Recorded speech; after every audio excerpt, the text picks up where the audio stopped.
So hello guys and welcome back to the third lecture of this series. तो जैसा कि आपने thumbnail में देखा होगा, आज का जो हमारा टॉपिक है वो है जनरेशन ऑफ कंप्यूटर्स। हम डिफरेंट जनरेशन ऑफ कंप्यूटर्स के बारे में बात करेंगे। पहले मैं आउटलाइन दूंगा, हम पढ़ने के वाले पहले हम जनरेशन के बारे में बात करेंगे। पहले हम फर्स्ट जनरेशन के बारे में बात करेंगे, उसके बाद हम देखेंगे क्या चेंजेस आ गए हमारे सेकंड जनरेशन में। उसके बाद थर्ड जनरेशन कैसे इवॉल्व हो गई, कौन कौन सी मेजर चेंजेस हुई।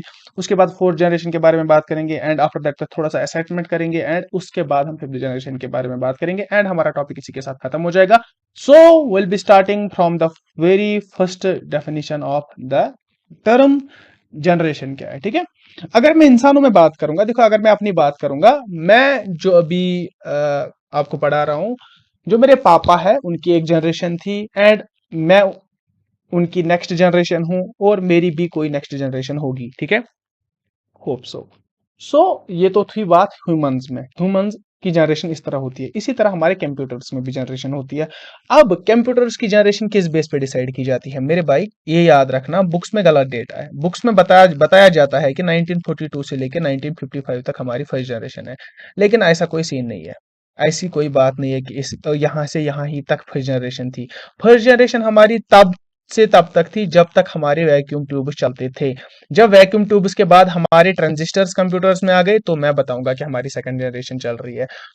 तभी हम जो जनरेशन है, लाइक हमारी फर्स्ट जनरेशन अगर है, फर्स्ट जनरेशन को हम दूसरा नाम देते हैं vacuum tube generation, second generation को हम दूसरा नाम देते हैं ट्रांजिस्टर जनरेशन, इसी तरह फिर IC generation, micro processor generation. और मैं भी आपको ये बताना चाहूंगा कि आप प्लीज, अगर हम अभी फर्स्ट जनरेशन पढ़ेंगे, आप इसको फर्स्ट जनरेशन ना बोले, इसको आप बोले वैक्यूम ट्यूब जनरेशन। ठीक है ना, इस तरह आपको आसानी होगी बातें समझने में। अब अगर हम इसको वैक्यूम ट्यूब जनरेशन बोलते हैं, क्यों बोलते हैं? क्योंकि इसमें वैक्यूम ट्यूब्स इस्तेमाल होते थे। This is a single vacuum tube and इसी तरह के अराउंड 18,000 आई गेस, जितना मैंने लास्ट वीडियो में बताया था, हाँ 18,000 वैक्यूम ट्यूब्स एक कंप्यूटर में यूज होते थे। दैट इज जो फर्स्ट जनरेशन के कंप्यूटर्स थे, उनकी रेंज कहां से थी? 1940 से 1956 तक। और इस रेंज में हमने कौन कौन से कंप्यूटर्स लास्ट वीडियो में पढ़े? सर हमने मार्क 1 पढ़ा था, आईनेक, एडसेक, यूनिवैक, ऐसे हमारे कंप्यूटर्स थे। हाँ, तो उन कंप्यूटर्स में देखा हमने कि उनमें वैक्यूम ट्यूब्स इस्तेमाल होते हैं। अबे वैक्यूम ट्यूब्स कहां पे इस्तेमाल होते थे, मैं आपको वो समझाना चाहूंगा। लास्ट वीडियो में मैंने बताया है, अगर किसी ने नहीं देखा प्लीज आप जाके वो वीडियो देखे, कोई भी कंफ्यूजन नहीं रहेगा। मैं यहां पे रिकैप करूंगा कि मैं कंप्यूटर को बोलता हूं मेरे भाई तू 2+2 कर। कंप्यूटर क्या काम करता है? मैं इनपुट देता हूं कि 2+2 कर। कंप्यूटर बोलता है कि ठीक है भाई, मैं अपने दिमाग में बिठा के रखता हूं, मुझे 2+2 करना है। तो कंप्यूटर को चाहिए स्टोरेज, ये बिठाने के लिए कि इसको करना क्या है। 2+2 अगर करना है, ये कहीं पे रखेगा ये इंस्ट्रक्शन कि मुझे 2+2 करना है। उसके बाद ये कंप्यूटर इस इंस्ट्रक्शन को प्रोसेस करेगा कि ये देखेगा कि 2+2 कितना होता है, तो उसको बोलते हैं प्रोसेसर।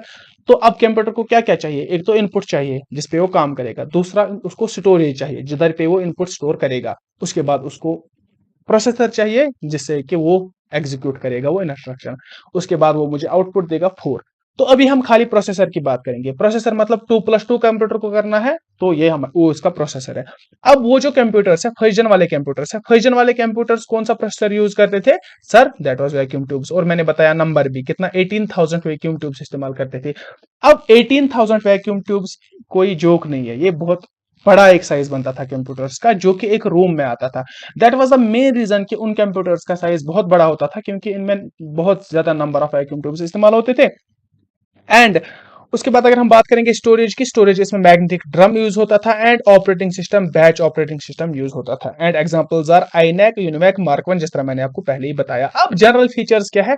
वही जनरल फीचर्स, मार्क 1 के जनरल फीचर्स आप जरा मुझे बताएंगे क्या क्या है, जो मैंने लास्ट वीडियो में पढ़ाया। हाँ, एक तो ह्यूज साइज था, ह्यूज वेट था, because of that vacuum tube, जिस तरह मैंने बताया आपको, हीट जनरेशन बहुत होती थी एंड इतनी जी हीट जनरेशन होती थी कि हमें फिर मतलब हीट निकालने के लिए फैंस लगाने पड़ते थे या और कोई इक्विपमेंट्स यूज में लाने पड़ते थे, जो कि इसका कॉस्ट बहुत ज्यादा बढ़ाता था। कमर्शियल एक्टिविटी के लिए अवेलेबल नहीं था। कि कमर्शियल मतलब अगर मुझे बिजनेस में ये लैपटॉप, ये आई एम सॉरी, कंप्यूटर इस्तेमाल करना होगा तो ये वहां पे इस्तेमाल नहीं हो सकता था, क्योंकि because the same reason is because of its huge size and huge weight. उसके बाद इलेक्ट्रिसिटी बहुत ज्यादा लेता था। क्यों? 18,000 वैक्यूम ट्यूब चलाने होते थे उसको, तो इलेक्ट्रिसिटी भी उतनी ही ज्यादा लगती। एंड इंपॉर्टेंट क्या है, जो यहाँ पे रेड मार्केड है ना, रेड मार्केड यहाँ पे इंपॉर्टेंट पॉइंट्स बन जाते हैं। इसकी स्पीड थी मिली सेकेंड्स में। मिली सेकेंड्स एक, आप मुझे कमेंट सेक्शन में बताएंगे कि एक सेकंड में कितने मिली सेकेंड्स होते हैं। एंड इसकी स्पीड जो फर्स्ट जनरेशन है, इसकी स्पीड अराउंड 30 मिली सेकेंड्स थी। लेकिन आप मुझे बताएंगे कि एक सेकंड में कितने मिली सेकेंड्स होते हैं, वो मुझे आप कमेंट सेक्शन में बताएंगे। एंड सपोर्ट किस लैंग्वेज पे चलता था? मशीन लैंग्वेज पे। Machine language that is in the form of zero and ones, और जिसको बाइनरी लैंग्वेज भी बोलते हैं, उसी को मशीन लैंग्वेज बोलते हैं। ठीक है ना। तो हम मूव करेंगे अपने सेकंड जनरेशन की तरफ। ठीक है। सो सेकंड जनरेशन में अगर मैं बात करूंगा, देखो अब हम यहाँ पे, अगर आपने समझा होगा प्रोसेसर की बात, अभी मैंने बताया कि प्रोसेसर अगर फर्स्ट जनरेशन में वैक्यूम ट्यूब्स यूज होते थे, उसकी वजह से उसकी स्पेस बहुत ज्यादा होती थी, उसका वेट बहुत ज्यादा होता था। अब प्रोसेसर जो है वो चेंज हो गया, अब ट्रांजिस्टर्स आ गए। याद रखना क्या आ गए? सेकंड जनरेशन में ट्रांजिस्टर्स आ गए, जिसको हम बोलते हैं ट्रांजिस्टर जनरेशन। ठीक है। अब ट्रांजिस्टर्स क्या है? ये हमारे ट्रांजिस्टर्स है। ठीक है, ये हमारे ट्रांजिस्टर्स है। ट्रांजिस्टर्स ने क्या किया? उन्होंने रिप्लेस किया वैक्यूम ट्यूब्स को। वैक्यूम ट्यूब जो कि 18,000 में यूज होते थे, ये इन्होंने रिप्लेस किया हमारे ट्रांजिस्टर्स ने। ये जर्मेनियम एंड सिलिकॉन के बने होते थे। एंड जो स्टोरेज थी हमारे सेकंड जनरेशन कंप्यूटर की, वो थी मैग्नेटिक कोर मेमोरी। ठीक है। अब टाइम शेयरिंग ऑपरेटिंग सिस्टम का यूज होता था, और एग्जांपल्स हमारे PDP-8 एंड IBM 401। कुछ जनरल फीचर्स मुझे बताइए। देखो ट्रांजिस्टर्स ने क्या किया कि जो हमारे कंप्यूटर है उनका पहले ही साइज छोटा कर दिया। यहाँ पे आप देख रहे होंगे, ये हमारा कंप्यूटर है। साइज छोटा कैसे किया इन्होंने? कि इन्होंने रिप्लेस किया 18,000 हमारे वैक्यूम ट्यूब्स को, एंड ट्रांजिस्टर्स का साइज छोटा था। सो डेफिनेटली कि हमारा जो सेकंड जनरेशन के कंप्यूटर्स है लाइक PDP-8 एंड IBM 1401, इनका साइज भी छोटा ही होता। एंड यहाँ पे असेंबली लैंग्वेज इंट्रोड्यूस हो गई। असेंबली लैंग्वेज क्या है? लाइक अगर मुझे ऐड करना होता था कुछ, तो मैं कमांड में सीधे ADD फॉर एडिशन लिखता और SUB फॉर सबट्रैक्शन। ठीक है ना। This is the general concept for assembly language. Assembly language है क्या? ठीक है। उसके बाद हाई प्रोग्रामिंग लैंग्वेजेस भी इस्तेमाल में आई थी, लेकिन इनका इनिशियल स्टेज था। कौन सी? जिस तरह आज आप लैंग्वेज की बात करेंगे, अगर मेनली जो इजीएस्ट लैंग्वेज अभी रहती है पाइथन रहती है, उसी तरह और कुछ लैंग्वेज उस टाइम पे इवॉल्व हो गए थे, लेकिन ये प्योरली डेवलप नहीं हो गए थे, फुली डेवलप अभी नहीं हो गए थे। ना तो कोबाल हो गई थी, ना तो फोटान हो गई थी। तो दोनों लैंग्वेज डेवलप हो गई थी, लेकिन इनिशियल स्टेज में थे, बेटा स्टेज में थी, तो ये इस्तेमाल में आए थे। एंड उसके बाद जो इसकी कैलकुलेशन, या अगर हम स्पीड की बात करेंगे, माइक्रो सेकंड्स में हमारे सेकंड जनरेशन की स्पीड रही है। ठीक है। और उसके बाद कमर्शियल यूज के लिए इन कंप्यूटर्स को इस्तेमाल किया गया। क्यों कमर्शियल यूज के लिए इस्तेमाल किया गया? Again because of their reliable size, comfortable size इनका छोटा था, तो हम इनको बिजनेस में यूज करने के लिए ला सकते थे। That was all about our second generation computers. Moving on to our third generation. अब हम थर्ड जनरेशन की बात करेंगे। सो अगर हम बात करेंगे थर्ड जनरेशन की, तो इसके तो नाम में ही सारा कुछ रखा है। तो अगर हम नाम देखेंगे, इंटीग्रेटेड सर्किट्स। ठीक है ना। या आप थर्ड जनरेशन नाम ना याद रखे, आप याद रखेगा नाम IC जनरेशन या इंटीग्रेटेड सर्किट्स जनरेशन। अब जनरेशन किन की थी? इंटीग्रेटेड सर्किट्स आए थे। अब इंटीग्रेटेड सर्किट्स क्या है? इंटीग्रेटेड मतलब क्या है? नाम में अगर देखेंगे, इंटीग्रेटेड मतलब जो यूनाइटेड होगा, दो चार चीजों का जब हम एक जब यूनाइट करते हैं, उनको हम बोलते हैं कि इनकी इंटीग्रेशन हो गई। इसी तरह हम बोलते हैं कि ICs इंटीग्रेटेड सर्किट्स है। अब अगर ये सर्किट्स इंटीग्रेटेड है, बहुत सारे सर्किट्स इंटीग्रेटेड है, तो वो सर्किट्स कौन है? वो है ट्रांजिस्टर्स। या अगर हम सिंपली बोलेंगे, hundreds and thousands of transistors साथ में मिलके एक IC बनाते थे। तो इससे हमें क्या पता चलता है? इससे हमें यह पता चलता है कि जितनी स्पीड थाउजेंड्स ऑफ ट्रांजिस्टर्स में होती, उतनी स्पीड खाली एक AC में होगी। ठीक है ना। Hundred and thousands of transistors में जितनी स्पीड होती, उतनी ही स्पीड एक ही IC हमें प्रोवाइड करती। उसकी वजह से क्या होता? एक तो हमारी एफिशिएंसी बढ़ जाती, एंड हमारे कंप्यूटर की स्पीड बढ़ जाती। आई होप ये तो आपको समझ आ गया होगा। स्टोरेज के तौर पे इस यहाँ पे magnetic core technology and operating system हमारा रियल टाइम ऑपरेटिंग सिस्टम था। ये बातें आपको याद करनी ही करनी है। Examples are PDP-11 and IBM 370। And उसके बाद यहाँ पे इंपॉर्टेंट पॉइंट है कीबोर्ड एंड मॉनिटर का इंट्रोडक्शन। अगर आपने देखा होगा, इससे पहले जो हम इनपुट देते थे, वो तो या तो पंचड पेपर टेप से देते थे, या तो यहाँ पे पंचड कार्ड यूज होते थे। ठीक है ना। जिस तरह आपको पता है, यहाँ पे या तो पंचड पेपर टेप होता था इनपुट के तौर पे, या तो हमारे पंचड कार्ड्स होते थे। लेकिन अब जब इंट्रोड्यूस हो गया हमारा कीबोर्ड एंड माउस, तो हमारा काम जो पंचड कार्ड्स का है वो खत्म हो गया। ठीक है, या तो अगर हम आउटपुट में, अगर हमने लास्ट वाली वीडियो में पढ़ा था कि लाइन प्रिंटर्स आते थे और उन प्रिंटर्स का भी काम खत्म हो गया। ठीक है ना, क्योंकि अब आउटपुट सीधे हमारे डिस्प्ले पे आता था। उसके बाद कुछ और इंपॉर्टेंट पॉइंट्स है, लाइक पोर्टेबल था। बाकी सारे जो अभी मैंने ये ग्रीन करके क्यों रखा है, क्योंकि बाकी सारी जो अभी जनरेशन थी, फर्स्ट एंड सेकंड जन, वो पोर्टेबल नहीं थे। लेकिन ये जो कंप्यूटर हमारा, ये जो हमारी थर्ड जनरेशन के कंप्यूटर, ये पोर्टेबल थे। पोर्टेबल होने की वजह से क्या क्या हुआ कि ये हम कमर्शियल यूज में रख सकते थे। कौन से? हमारे थर्ड जनरेशन वाले computers. Heat generation was rare, कम हीट जनरेट होती थी, एंड जनरल पर्पस कंप्यूटर थे। जनरल पर्पस क्यों बोला जाता है? क्योंकि इनका साइज बहुत छोटा था, अफोर्डेबल साइज था। एंड अगर हम बात करेंगे नैनो सेकंड्स की, बात करेंगे, इसकी स्पीड नैनो सेकंड्स में होती है। ये भी आप मुझे कमेंट सेक्शन में बताएंगे कि एक सेकंड में कितने नैनो सेकंड्स होते हैं, माइक्रो कितने होते हैं, मिली कितने होते हैं, पिको सेकंड्स कितने होते हैं, ये आप मुझे बताएंगे। अब हम जाएंगे अपने फोर्थ जनरेशन पे, लाइक जिसको हम प्रेजेंट जनरेशन बोलते हैं। 1971 से लेके प्रेजेंट जनरेशन अभी जो बुक्स बता रही है, हम नहीं बता रहे, मैं नहीं बता रहा, बाकी का तो मुझे नहीं पता, मैं नहीं बता रहा। ठीक है, फोर्थ जनरेशन में क्या है, 1971 से प्रेजेंट, या कुछ बुक्स लिखते हैं 1971 से 85। ठीक है, 1971 से 85 तक कुछ बुक्स लिखते हैं, लेकिन यहाँ पे मेनली जो प्रेजेंट लिखा जाता है कि प्रेजेंट जनरेशन फोर्थ जनरेशन ही है, एंड फिफ्थ जनरेशन भी प्रेजेंट जनरेशन है। लेकिन यह है नहीं, अब सीधे चलेंगे आगे। इसमें क्या यूज हुआ?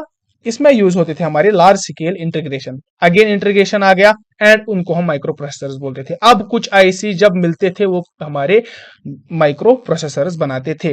ठीक है, एंड जो हमारा पहला माइक्रो प्रोसेसर बना था वो बनाया था हमारी इंटेल ने, इंटेल 4004। ठीक है ना, ये नाम आप याद रखिएगा, ये हमारा पहला माइक्रो प्रोसेसर था। सेमीकंडक्टर मेमोरी आ गई थी, एंड उसके बाद जो ऑपरेटिंग सिस्टम है MS DOS, जो आपने मत चलाया होगा, कई बच्चों ने चलाया होगा, MS विंडोज जो आप यूज कर रहे हैं आजकल, तो ये हमारे ऑपरेटिंग सिस्टम है। अभी ऑपरेटिंग सिस्टम में कोई और चेंज नहीं आई है, बस वेरिएंट निकलता रहता है 7, 8, 8.1, 10 इसी तरह, लेकिन विंडोज ही के सारे ऑपरेटिंग सिस्टम रहते हैं वो। जनरल फीचर्स की अगर हम बात करेंगे, स्मॉलर इन साइज, ये देखिए आपका जो घर पे पीसी है वही है हमारा, इधर पे एक है हमारा 4 जन।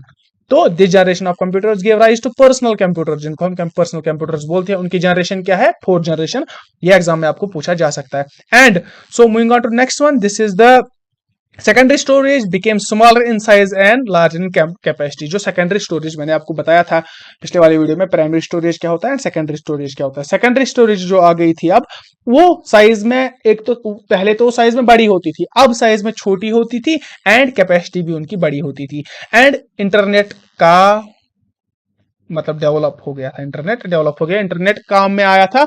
अब हम बहुत सारे कंप्यूटर्स को एक साथ कनेक्ट करते थे। अब जब कभी भी हम बहुत सारे कंप्यूटर्स को एक साथ कनेक्ट कर पाते हैं, उसी नेटवर्किंग को तो हम इंटरनेट नाम देते हैं। सो डेवलपमेंट ऑफ इंटरनेट होगी थी इसी जनरेशन में, बिटवीन दैट फोर्थ जनरेशन। ठीक है, एंड दिस जनरेशन में क्या हुआ कि माउस आ गया था। ठीक है ना, माउस आ गया था, एंड वो पॉइंटिंग डिवाइस, जिस तरह हमारे कुछ पॉइंटिंग डिवाइस रहते हैं, एक्सपेन रहते हैं हमारे, वो हम इनपुट एंड आउटपुट डिवाइसेस में सारे पढ़ेंगे। ठीक है ना, वो भी हमारे फोर्थ जनरेशन में ही आ गए थे। पाम साइज कंप्यूटर्स आए थे, and commercial computers, totally commercial computers, मतलब ये फिर तो ये बिकना इस तरह स्टार्ट हो गया कि हर एक गली गली में आज दुकान जो होगी, रिपेयरिंग दुकान होगा, कोई भी दुकान होगा, कंप्यूटर का यूज तो होता ही होता है। उसके बाद हम आएंगे अब IBM जो मैंने आपको बताया था, हरमन होलरेथ की कंपनी जो थी, उन्होंने फर्स्ट होम यूज के लिए कंप्यूटर बनाया था ना, हम फर्स्ट होम यूज के लिए कंप्यूटर IBM ने ही बनाया था इन 1984, एंड एप्पल ने उसी साल लॉन्च किया था मैकिंटॉश। ओके, आई होप कि मैं प्रोनाउंस ठीक कर रहा हूं। सो इसकी स्पीड जो थी वो पिको सेकंड्स में थी, ये भी आप मुझे बताएंगे जिस तरह मैंने पहले ही आपको बताया। That was about fourth generation. अगर हम बात करेंगे इंपॉर्टेंट क्या है, अगर हम थोड़ा सा असेसमेंट देखेंगे इधर पे, हम नेक्स्ट स्लाइड पे देखूंगा मैं। देखो, अगर मैं पहली जनरेशन में मैं क्या यूज कर रहा था, मैं वैक्यूम ट्यूब्स यूज कर रहा था पहली जनरेशन में।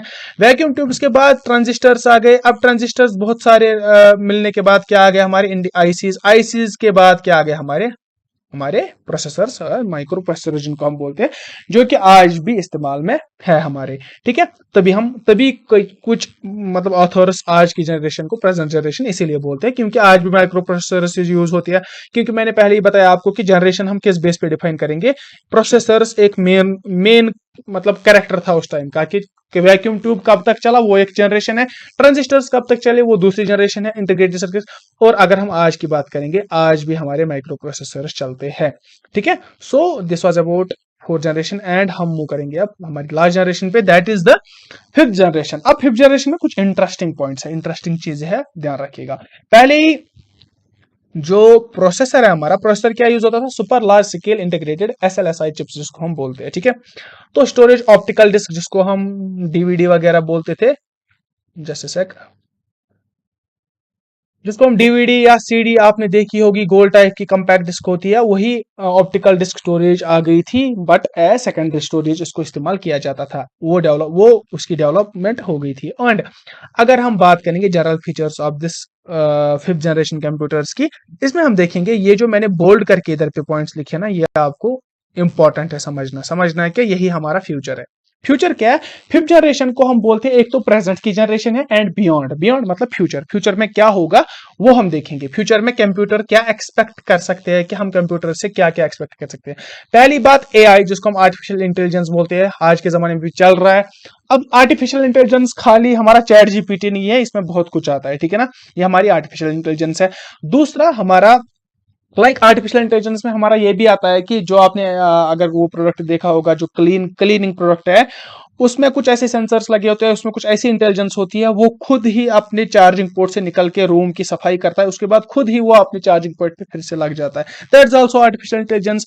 आज हम रोबोट्स को इस तरह ट्रेन कर रहे हैं कि उनको जंग में इस्तेमाल किया जाए, that is also use of artificial intelligence. And यहाँ पे हम ये मेन कंपोनेंट है कि नेचुरल लैंग्वेज प्रोसेसिंग का यूज कर रहे हैं न, इसका मतलब हम एक्सपेक्टेशंस रख रहे हैं। वो क्या है, नेचुरल लैंग्वेज प्रोसेसिंग हम इस तरह समझेंगे, जिस तरह मैं आपके साथ बात कर रहा हूं, हमारी जनरेशन अभी वहां तक चल रही है, डेवलपमेंट अभी उस स्टेज तक जा रही है, वहां तक जाने की कोशिश कर रही है, जहां हम कंप्यूटर के साथ भी सेम इसी तरह रिएक्ट कर सकते हैं। एंड हम कहीं इसमें पॉसिबिलिटी मतलब कामयाब भी हुए हैं किसी हद तक। अब अगर हम बात करेंगे, आज की बात हम करेंगे, कोई भी अगर हमारा मैं आपको इस तरह बताऊंगा, अगर हमारा कोई, मैं आज जिंदा हूं, ठीक है, मेरी आवाज अभी यहाँ पे आपके सामने है, मैं अगर अपनी आवाज रिकॉर्ड करूंगा 10-15 मिनट के लिए, मुझे मेरा आर्टिफिशियल इंटेलिजेंस मेरी बोलेगी कि मुझे आपकी आवाज सुनी है, 15 मिनट के लिए मैं आर्टिफिशियल इंटेलिजेंस को आवाज सुनाऊंगा, उसके बाद अगर मैं मर भी जाऊं, वो आवाज मेरी ही आवाज में बराबर वो आर्टिफिशियल इंटेलिजेंस वो बात करेगा, ठीक है ना। This is natural language processing. And आने वाले जमाने में क्या होगा कि जो इनपुट देते हैं हम जो कीबोर्ड से माउस से अभी इनपुट दे रहे हैं, फिर हम खाली इनपुट किससे देंगे, नेचुरल लैंग्वेज से। हम जो आज भी कहीं किसी हद तक जिसको हम वॉइस रिकॉग्निशन बोलते हैं, रिकॉग्निशन, ठीक है, वॉइस रिकॉग्निशन जिसको हम बोलते हैं, वो भी आजकल कहीं ना कहीं उसी पाथ पे चल रहा है। क्वांटम कंप्यूटिंग क्या है, क्वांटम कंप्यूटिंग है अगर कोई भी कॉम्प्लेक्स काउंटिंग होगी, वो एक मतलब ये तो कॉमन सेंस की बात है। उसके बाद एडवांस इंटरफेस वर्चुअल रियलिटी का इस्तेमाल होता है, हाँ सर होता है, वो जो आंखों पे आपने देखा होगा डिवाइस एक होता है, आंखों पे लगाते हैं, उसमें फोन इंसर्ट करते हैं, उसके बाद आपके पास सारा का सारा 3D होता है। आजकल हमारे पास कुछ गेम्स, कुछ कंसोल्स ऐसे आते हैं जिनमें एक कैरेक्टर खुद मूव करता है, एंड गेम में वो भी मूव करता है, उसके बाद वो फायर करता है गेम में, तो उधर भी फायर करता है। That is all virtual reality. And the most interesting thing is कि जो फ्यूचर जनरेशन के कंप्यूटर्स होंगे, उनमें DNA बेस्ड स्टोरेज होगी। अब DNA बेस्ड स्टोरेज क्या है, सपोज टू बी मेरे में जो जीन्स है, मेरे में जो DNA है, DNA क्या है, DNA एक मटेरियल है, बायोलॉजी में अगर आपने पढ़ा होगा, DNA एक मटेरियल है जिसमें कुछ डेटा स्टोर रहता है और वो पास ऑन होता है टू द नेक्स्ट जनरेशन। मेरा पापा अगर है, उसकी नाक अगर थोड़ी मोटी है तो मेरी नाक भी थोड़ी मोटी है, because we have the same genetic material. मेरे पापा का भी जेनेटिक मटेरियल वही है, मेरा भी वही है। दैट इज जो नाक मोटी होना, वो जेनेटिक्स है, वो DNA पे स्टोर थी वो इंफॉर्मेशन, तभी वो मेरे में आ गई, तभी वो बात मुझ में भी आ गई। इसी तरह DNA का इस्तेमाल हो जाएगा, अभी हुआ नहीं है, DNA का इस्तेमाल हो जाएगा डेटा को स्टोर करने के लिए। तो आप समझ सकते हैं कि ये जो सारे स्टोरेज यूनिट्स है, इनका क्या हाल रहेगा, और DNA कितना स्टोर कर सकता है। आप अभी जो भी आपके साथ हो रहा है, छोड़ो, ये तो आपको, ये बायोलॉजी स्टूडेंट्स के लिए, उनको तो पता होगा, आपके लिए इतना आई थिंक काफी है। एंड उसके बाद ये पैरेलल इंस्ट्रक्शंस एक ही साथ रन कर सकता था, वो तो कॉमन सेंस की बात है, अगर आप देखना चाहेंगे इधर पे मैंने लिख के भी रखा है। And this is a representational image हमारे फ्यूचर की, कि रोबोट्स एंड इंसान एक ही होंगे, ठीक है ना, कोई फर्क ही आने वाले टाइम में फर्क ही नहीं चलेगा, पता ही नहीं चलेगा आगे से इंसान चल रहा है कि रोबोट चल रहा है। एंड आई होप कि आपको ये वीडियो अच्छा लगा होगा। अच्छा लगा तो प्लीज वीडियो को लाइक कीजिएगा, शेयर कीजिएगा अपने दोस्तों के साथ, एंड प्लीज चैनल को सब्सक्राइब कीजिएगा। Thanks for watching this video. Goodbye and take care of your self.